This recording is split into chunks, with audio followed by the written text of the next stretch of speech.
반갑습니다.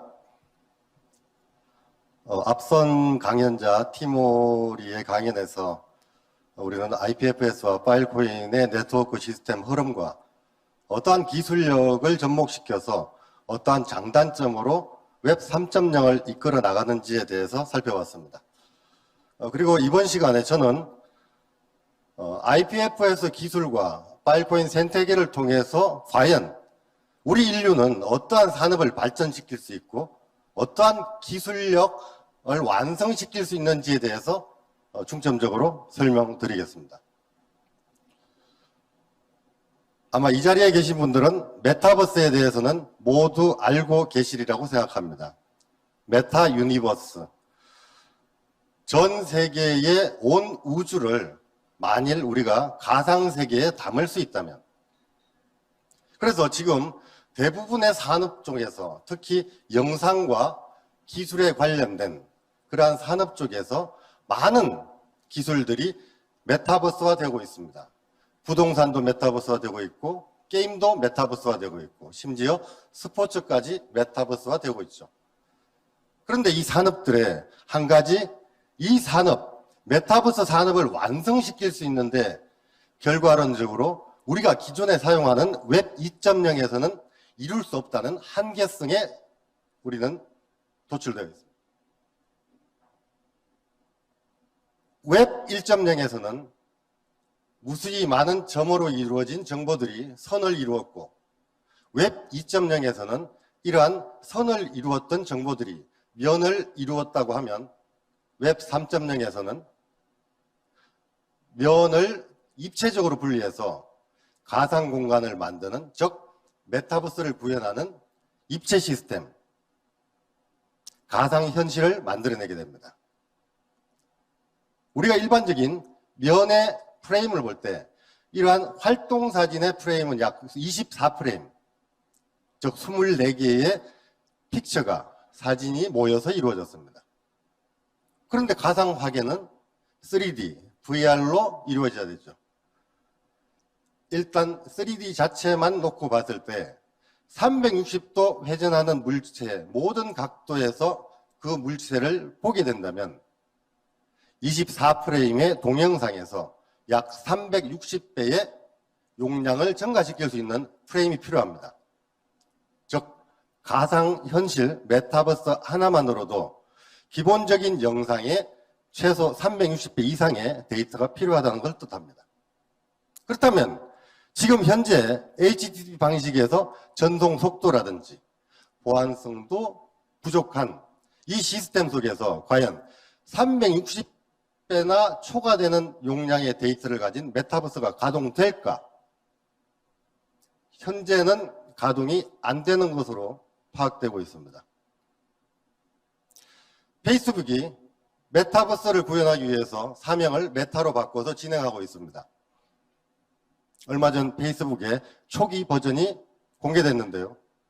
그 버전을 한번 보시면 영상부터 굉장히 퀄리티가 낮다는 것을 알 수 있습니다.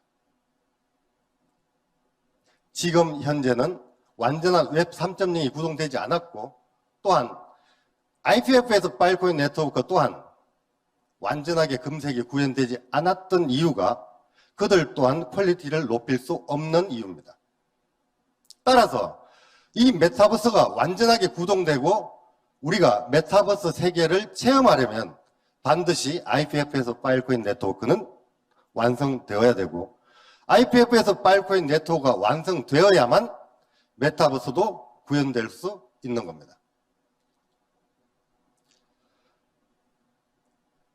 Non-Fungible 토큰, 과거 게임머니로 사용되던 내부에서만 사용되던 대체 불가능한 토큰들이 이제 온라인 거래소로 튀어나왔습니다. 바로 이 NFT죠. NFT는 가상화폐와는 또 다른 존재의 토큰의 개념이 있습니다. NFT는 그 자체로도 명품을 담을 수도 있고 부동산을 증명해낼 수 있고 나를 증명해낼 수 있고 타인에게 본인이 가진 자산을 보여주지 않고 알려주지 않고도 내가 가지고 있는 것을 증명해내는 기술, 바로 NFT의 핵심 기술이죠. 보안이 강화되어야 합니다.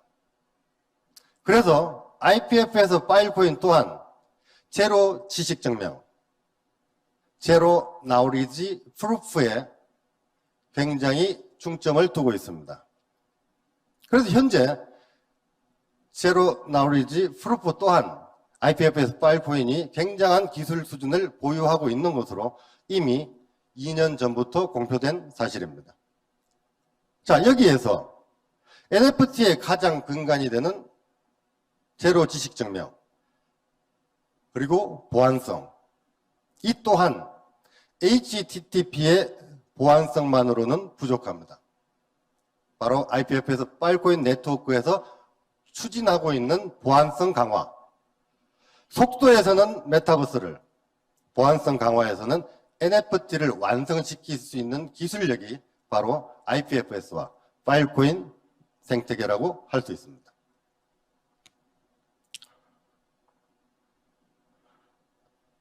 최근에 인공지능이라는 AI가 많이 발전을 하고 각 차량들도 자율주행 차량화 되어가고 있습니다. 차량이 자율주행을 시작할 때 많은 데이터를 업로드 혹은 다운로드해서 안전한 운행을 하게 됩니다. 만일 업로드와 다운로드가 자유롭지 않다면 사고로 이어지겠죠. 그렇게 해서 실제로 일어난 사고들도 많습니다. 보안이 뚫린다거나 혹은 다양한 교통정보 수집의 흐름을 방해하는 저해 요소에 의해서 스마트카 또한 완성되는 기술이 HTTP, 중앙통제형 방식에서는 이루어질 수가 없습니다.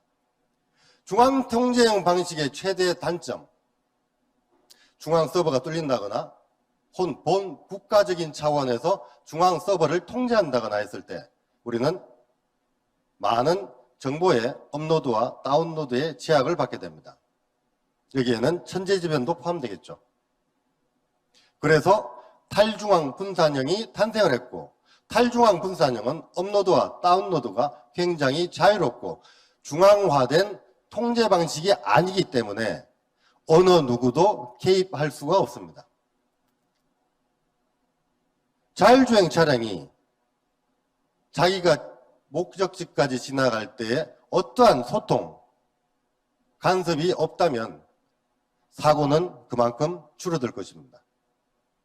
바로 이 때문에 스마트카, 자율주행 또한 IPFS와 파일코인 기술을 통해서 이루어질 수 있는 기술이라는 것을 알 수가 있습니다.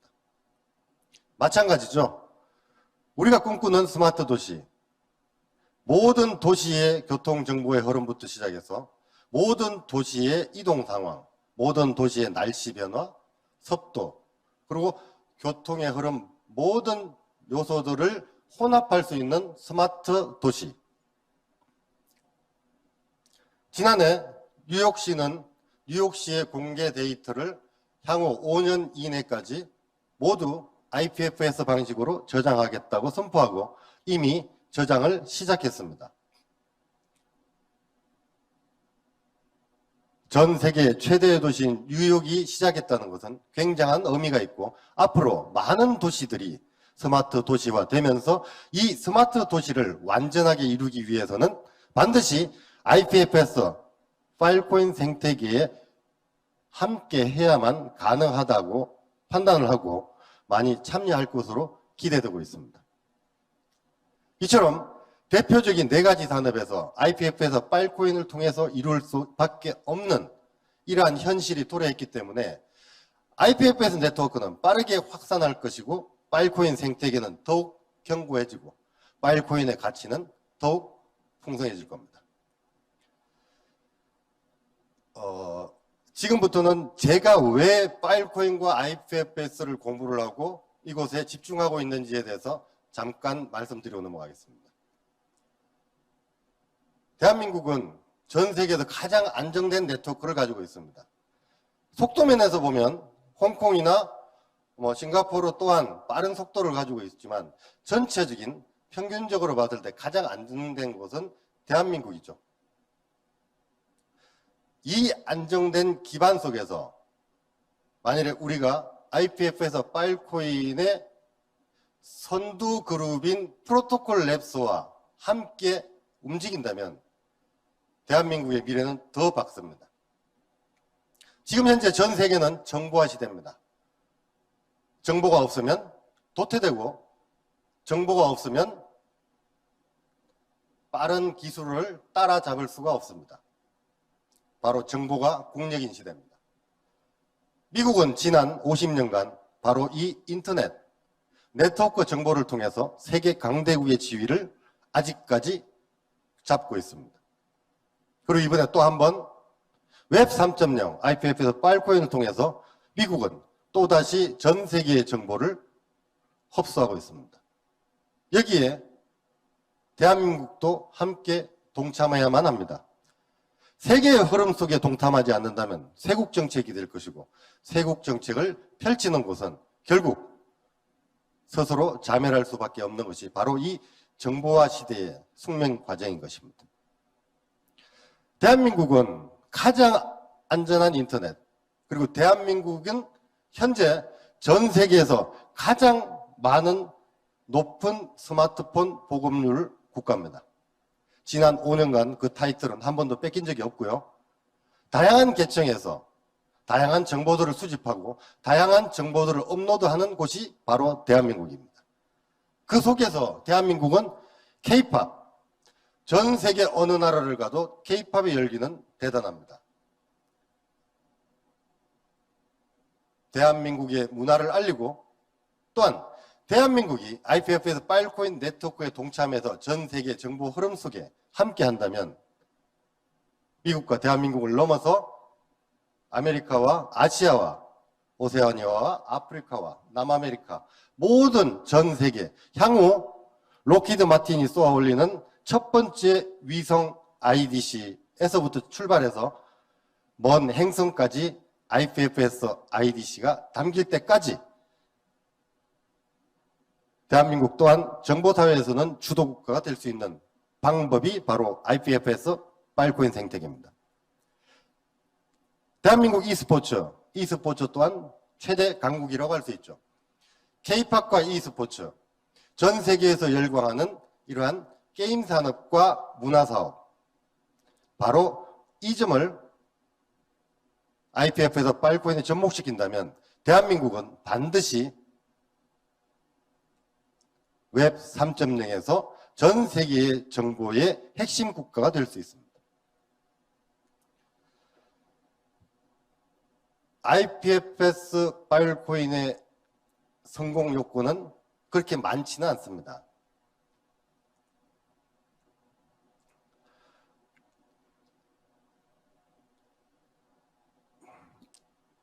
고성능 부품과 안정된 네트워크, 프로토콜 랩스와 함께 공부하며 프로토콜 랩스와 함께 개발해 나가는 IPFS 파일코인 개발팀, 스토리지 제공자, 또한 기술 개발팀 모두가 융화되어서 움직인다면 대한민국 전체를 분산형 IDC로 만들고 나아가 아시아 내에 우리의 우호 IDC를 계속 만들어 나간다면 더 나아가서 미국에 남아메리카에 혹은 유럽까지도 우리 우호 IDC를 만든다면 그렇게 해서 모든 기술력이 서로 공유된다면 IPFS 파일코인은 가능합니다. 혼자서 독식하려 하면 절대 IPFS 파일코인은 성공하지 않습니다. 공유해야 됩니다. 내가 가진 기술을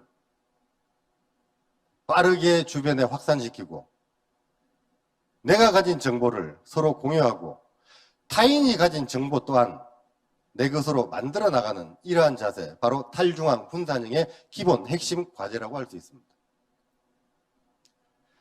그리고 마지막이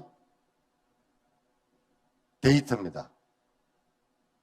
스토리지에 데이터를 저장하는 것만 중요한 게 아닙니다. 최초에는 어떠한 데이터를 담을 것인가, 어떠한 데이터가 인류의 후손들에게 물려줄 수 있는 자산인가? 먼 미래에 도움이 되는 현재 데이터는 뭔가?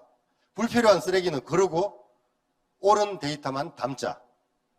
바로 그 맥락에서 시작된 게 파일코인 플러스죠. 컴퓨팅 파워를 9배에서 10배까지 올릴 수 있는 그러한 규칙. 서약금 제도. 기본적으로 파일코인을 인센티브 받기 전에 서약금이라는 꼬리표를 붙여서 오랫동안 자료를 보존시키고 좋은 자료를 담아라. 좋은 데이터를 발굴을 해서 좋은 데이터를 유치를 해라. 바로 그게 스토리지 제공자 모두가 함께 걱정을 했던 서약금의 원칙입니다. 결국 파일코인 네트워크를 건전하게 만들 수 있는 서약금에 의해서 모두가 조금은 힘들었겠지만 그러나 먼 미래에 더 좋은 네트워크를 구성하기 위해 서약금은 반드시 필요하다는 걸 알 수 있습니다. 그러나 이 자리를 빌어 한 가지 말씀드릴 수 있는 사항은 주최자인 프로토콜레스와 파일코인 파운데이션 쪽에서는 올바르고 제대로 가는 업체, 스토리지 제공자 혹은 그러한 기술 개발팀에게는 서약금을 조금 낮춰줄 수 있는 그러한 부분도 한번 권유를 해드리고 어필하고자 합니다. 전 세계의 빅데이터는 많습니다. 그러나 빅데이터를 어떻게 골라내고 이 데이터들이 과연 얼마나 유용성을 가지고 있는가? 불필요한 쓰레기 데이터들, 인류의 후손들이 보지 않아도 된 쓰레기 데이터들은 걸러내자. 그러한 취지가 IPF에서 파일코인에 모두 담겨 있습니다. 그래서 IPF에서 파일코인 네트워크는 더욱 건전해질 것이고 IPF에서 파일코인 네트워크를 추종하거나 함께 움직이거나 혹은 함께 개발해서 노력하거나 하는 모든 팀들은 밝은 미래가 보장되어 있다고 강하게 말씀드리겠습니다. 이상입니다. FCC 김훈이었습니다. 네, 멋지게 발표해 주신 김훈 대표님 감사합니다.